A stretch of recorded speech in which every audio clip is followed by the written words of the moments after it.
Alors, il faut distinguer l'astrologie conditionnelle et l'astrologie instrumentalisante. Nicolas, avec son astrologie conditionniste, est du côté de Pavlov.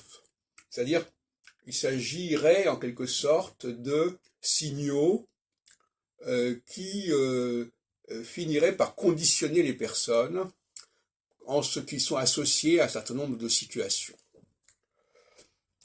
Donc c'est ce que j'appellerais un conditionnement passif. On est conditionné par un certain environnement, d'ailleurs les conditionnistes parlent beaucoup de l'environnement cosmique, etc. Et à l'inverse, il y a ce que moi j'appelle un conditionnement actif, c'est-à-dire un autoconditionnement.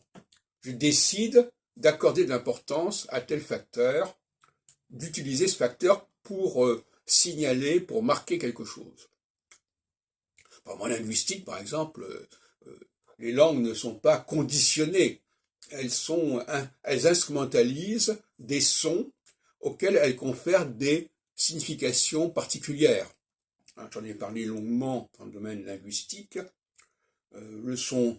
Certains sons sont réservés au masculin, d'autres au féminin.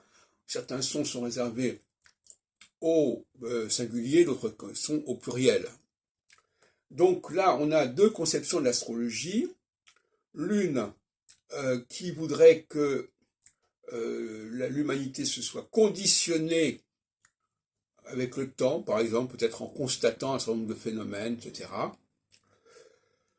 Et l'autre qui dit, excusez ma position, que je développe d'ailleurs dans mon bouquin Histoire de l'astrologie,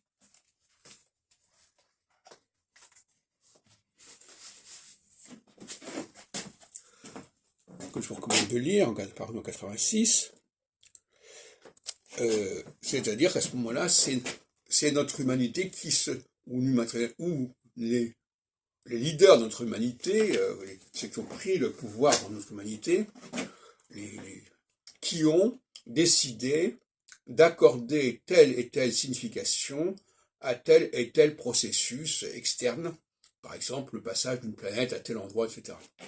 Donc ça, ce sont deux visions.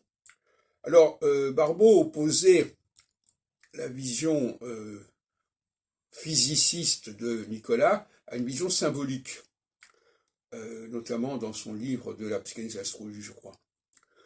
Non, moi je ne dirais pas ça comme ça, j'opposerais la vision passive d'un conditionnement à la vision active d'une instrumentalisation.